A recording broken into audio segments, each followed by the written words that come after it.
सब अपने नजरिए पास रखो, हम अपना नजरिया रखते हैं। सब अपने नजरिए पास रखो, हम अपना नजरिया रखते हैं। पाकिस्तान तहरीके इंसाफ जलालपुर जट्टा में PP 32 के ऑफिस पब्लिक सेक्रेटेरिएट का शानदार इफ्तिताह कर दिया गया। इफ्तिताही तकरीब में बतौर मेहमान खुसूसी तहसील सदर चौधरी जुबैर टांडा ने अपने दस्ते मुबारक से फीता काट कर इफ्तिताह किया। इब्तदाई तकरीब में बतौर मेहमान खुसूसी आसिया हुसैन खवातीन wing deputy secretary UK overseas Mohammad Ilyas Butt और मेजबान हाजी मोहम्मद रजाक लोन ने खुसूसी शिरकत की। इफ्तिताही तकरीब जेर सरपरस्ती ओवरसीज पाकिस्तानी नदीम जिया पट सरपरस्ते आला PP 32 की जेर निगरानी प्रोग्राम हुआ। इफ्तिताही तकरीब में ISF के नौजवानों ने भी शिरकत की। इफ्तिताही तकरीब में पाकिस्तान तहरीके इंसाफ के कारकुनों और ओहदेदारों ने भी शिरकत की। शिरकत करने वालों में मेयर मोहम्मद सरवर, हावर शहजाद कमाली, साजिद सैन मंगोवाल, अब्दुल्ला वड़ैच, यासर अरफात, बिलाल डार, मदर इकबाल युसरा, दाऊद मंगोवाल, आसिफ शाह रानेवाल, मेहर आसिफ और दीगर कारकुनों ने शिरकत की। इस मौका पर मुकर्रीन ने खिताब करते हुए कहा कि हम अपनी जमात पाकिस्तान तहरीके इंसाफ को हर फोरम पर प्रमोट करने के लिए और अपनी जमात के दफा के लिए हर जगह पर खड़े होंगे। चेयरमैन पाकिस्तान तहरीके इंसाफ इमरान खान जो भी फैसला देंगे हम उनके साथ खड़े हैं। मजीद उन्होंने क्या कहा देखते हैं इसी रिपोर्ट में।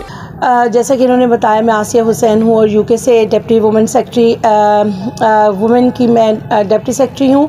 इससे पहले मैं UK में जो हूँ वाइस प्रेसिडेंट रही हूँ और अल्हम्दुलिल्लाह जितना काम हमने UK में किया, मैं पिछले कितने सालों से जलालपुर जट्टा में रेगुलरली जो है वो मैं विज़िट करती रही हूँ और जलालपुर जट्टा की ही बेटी हूँ।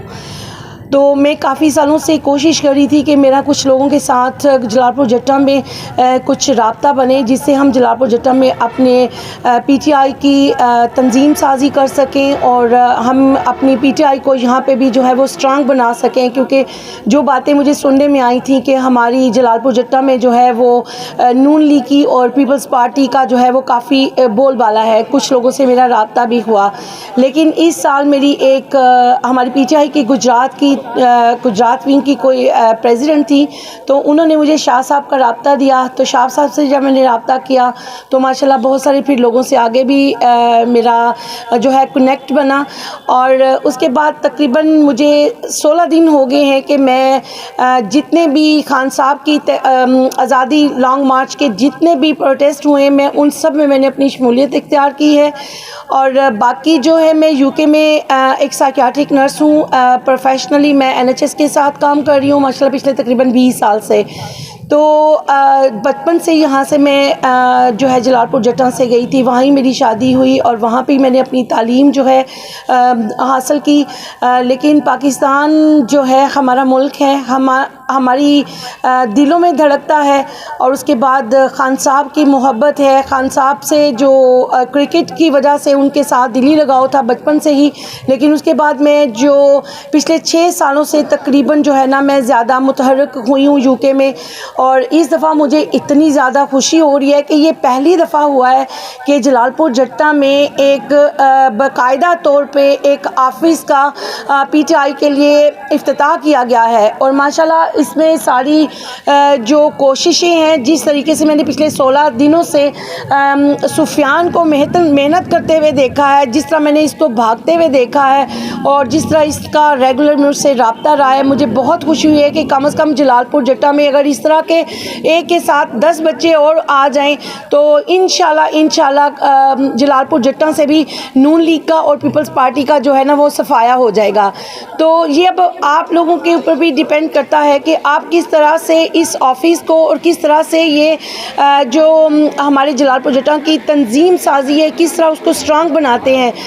हमारे बीच जुबैर साहब मौजूद हैं, इनके बारे में मैंने सुना था कि हमारे जलालपुर जट्टा की जो तंजीम साजी है यही इनका मेन इसमें रोल होगा। तो मैं आपसे इन सब बहन भाइयों के तवस्सुत से मैं आपसे रिक्वेस्ट करती हूँ कि आप अपनी पूरी कोशिश करके, मुझे बहुत खुशी खुशी होगी और मैं ऐसा समझूंगी कि मेरी वजह से ये सारा काम हो गया, लेकिन जाहिर है आपका इसमें बहुत बड़ा रोल होगा। और मैं आपसे रिक्वेस्ट करती हूँ कि जिस तरीके से ये लोग मेहनत कर रहे हैं, उस मेहनत को जो है वो दोबारा करने के लिए आप इनकी जल्द अज जल्द जो है तंजीम साजी करें, और मेरे होते हुए भी इनकी तंजीम साजी के बाद इनको सर्टिफिकेट वगैरह दिए जाएं, इनको अपनी ज़िम्मेदारी का एहसास हो। जब आप 10 लोगों की तंजीम साजी कर लेंगे तो इसके बाद ये 10 ऐसे लोगों को और शामिल करेंगे जो कि इनके बाजू बनेंगे। तो ये बहुत ज़रूरी है तंजीम साजी होना। तो इंशाल्लाह मैं उम्मीद करती हूँ कि आप मेरी इस रिक्वेस्ट को रिजेक्ट नहीं करेंगे और इसको आप एज सुन एज़ पॉसिबल जो है इसको लाया अमल इसका तैयार करके तो इनकी तंजीम साजी करेंगे। बाकी अब मैं वापस आती हूँ जी अपने लीडर इमरान खान साहब के। तो उनके लिए तो यही कहना है, हज़ारों साल नरगिस अपनी बेनूरी पे रोती है, बड़ी मुश्किल से पैदा होता है चमन में दीदावर पैदा। तो इमरान खान साहब आप समझिए कि एक ऐसे इंसान हैं कि कायद-ए-आज़म मोहम्मद अली जिन्नाह के बाद हमें एक ऐसा कायद-ए-आज़म मिला है। कायद-ए-आज़म को तो हमने सुना था, लेकिन इमरान खान को हमने देखा है।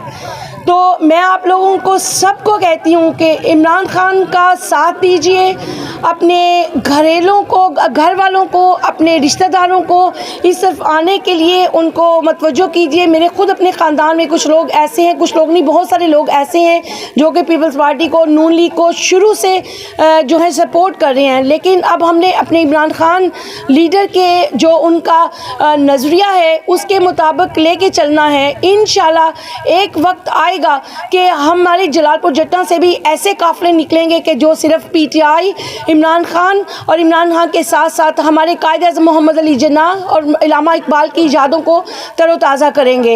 इज़्ज़त दी है, और जितनी इज़्ज़त का एहसास मुझे यहाँ पे आके हुआ है, मुझे अपने भाइयों से भी इतनी इज़्ज़त नहीं मिली। तो मैं समझती हूँ कि मर्दों के साथ शाना बशाना होकर चलने से हमारी जो तहरीक है और मजबूत होगी। तो बस आज तो मैं इतना ही कहना चाहूँगी। और इनके जो इन्होंने इफ्तिताही तकरीब की, आप लोगों को बहुत बहुत मुबारक हो। सुफियान, आपकी मेहनत को मैं सलाम पेश करती हूँ। मैंने इस लड़के को पिछले दिनों में जितना देखा है भागते दौड़ते, इसका बहुत बड़ा हाथ है, शाह साहब का बहुत बड़ा हाथ है।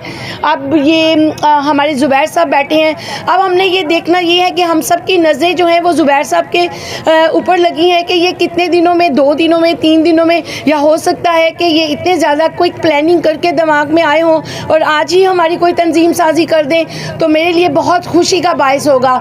मैं आप सबको जलालपुर जट्टा में इस ऑफिस के, पीटीआई के ऑफिस बनने की बहुत बहुत मुबारकबाद देती हूँ। तो मैं उम्मीद करती हूँ कि आप हमारे सुफियान की, शाह साहब की, आप इनके बाजू बनेंगे। आप सब लोग जो हैं वो पार्टी के लिए बहुत ज़्यादा इम्पोर्टेंट रोल अदा कर सकते हैं। मैं शाह साहब और उन्होंने दी सारी टीम नू मुबारकबाद पेश करना कि उन्होंने साढ़े ओवरसीज़ पाकिस्तानियों के तावन नाल जलालपुर दे विच जिहदी बड़ी मैं समझना कि कमी सी कि इत्थे एक पीटीआई का दफ्तर होना चाहिए, तो मैं समझना कि ये सारी टीम मुबारकबाद दी मुस्तहिक है। और इन्हों मैं मुबारक भी देना और अप्रीशिएट भी करना कि माशाल्लाह चलो जिसले ऑफिस बन गया इत्थे बवणगे, फिर सारिया चीज़ां जिहड़ियां ने उहदे विच आ जाणगियां, क्योंकि इत्थे ज़रूरत सी।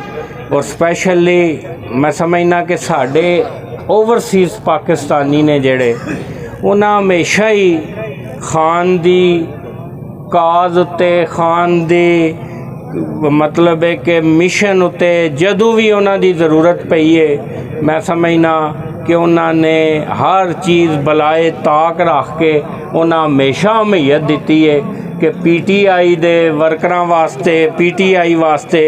तो मैं उन्होंने सलाम भी पेश करना और उन्होंने खराजे तहसीन भी पेश करना जी। दूसरा, मेरी भैन ने गल की सी तंजीम साजी वाली, तो इंशाल्लाह जिसले जंग लगी होंदी है ना, तो उन्होंने दिनों में प्रमोशनां नहीं होंदियां। अल्लाह खैर करे, मेरा ख्याल है कल आ जाएगा तुहाडा रावलपिंडी वाला कॉल जिहड़ी खान साहब ने देनी है।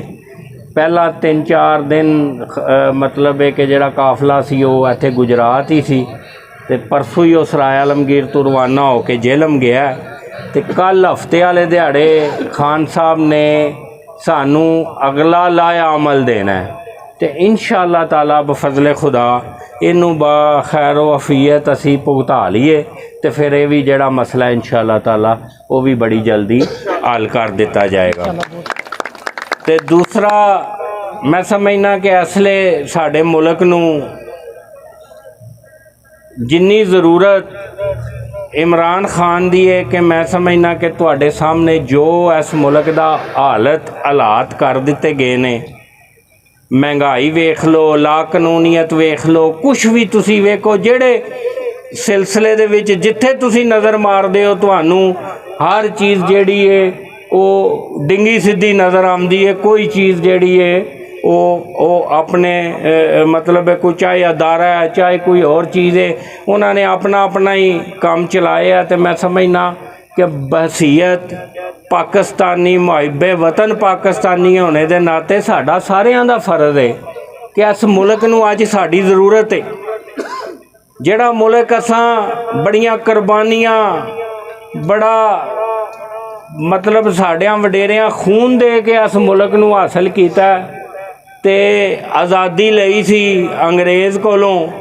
तो मैं समझना कि जिहड़ी गल इमरान खान साहब करते हैं कि 74 सालों दे विच उस आज़ादी तो बाद अज तक साडे मुल्क दे फैसले बंद कमरियां विच ते किधरे होर हुंदे सन। उहदा ही सारा जिहड़ा मैं समझना कि नुकसान इस मुल्क नूं होया कि साडे तो अगे बंगलादेश भी निकल गया और छड़ के अफगानिस्तान निकल गया, जिहड़ा अजे अगले दिहाड़े उत्थे तुसीं कदे डॉलर का रेट चैक करो तो तुहानूं पता लगेगा कि वो साडे नालों मुस्तहकम है। लिहाजा ये सारियां चीज़ां जिहड़ियां ने साडा मुल्क है, मुल्क है ते असीं हैं। जे मुल्क ना होवेगा तो कोई गल नहीं है। फिर सानूं असीं किहदे वास्ते है सारा कुछ करना है। इस वेले असीं थोड़े बहुते औखे सौखे हो के इस हकीकी आज़ादी का हिस्सा बनो। खान साहब कल ऐलान करनगे इस्लामाबाद जाना है, उसकी तैयारी करो। तो मैं समझना कि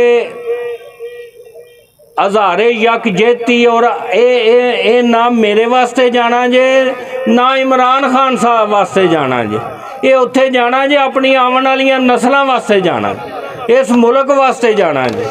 इमरान खान नूं कोई ज़रूरत नहीं किसी चीज़ की। वो जे अन्ने वक्त लगे करन अन्नियां उन्होंने गोलियां लगदियां ने, कातलाना हमला होया, अगों भी थ्रेड है, लेकिन उन्हें कहा मैं इस्लामाबाद पिंडी जिथे भी इकट्ठ होना उत्थे मैं पहुँचागा। तो वो साढ़े वास्ते इमरान खान साहब जेडे ने वो साडियां आवन वालियां नस्लों वास्ते स्ट्रगल करते हैं। तो असी इस तरह मतलब है कि सोच के बह जाइए कि जी कोई गल नहीं है, यह काम दूजा कर लेगा, तीजा कर लेगा, और कर लेगा, तो फिर मैं समझना कि फिर तरीका कामयाब नहीं होंदियां। तरीक दे विच हर खास आम हर बंदा जिहड़ा वो समझे कि इस वेले मुल्क नूं साडी ज़रूरत है। तो इस मुल्क दे विच एक ही ऐसा लीडर है, दूजियां नूं ते सारियां नूं वेख लिया जे ना। तुहाडे सामने 13-14 जमातां जिहड़ियां ने वो इकट्ठियां एक पासे हो के मतलब है कि खलो गईयां ने, और वो कल्ला बंदा जिहड़ा इन्हां नाल जंग कर रहा। तो ये वास्ते सब तो ज़्यादा ज़रूरी मैं समझना है कि असी ज़ाती तौर दे उत्ते सिर्फ इस गल दा सोचना है कि साडे मुल्क नूं साडी ज़रूरत, तो अपने मुल्क वास्ते तुसी यह कोशिश करनी है। तो इंशाअल्लाह ताला बफजले खुदा वो दिन दूर नहीं जदों पाकिस्तान जिहड़ा इमरान खान साहब की क़यादत दे विच इन्हां चोर चक्कियां तू आज़ादी हासिल करेगा और पाकिस्तान दे फैसले पाकिस्तान ही होणगे।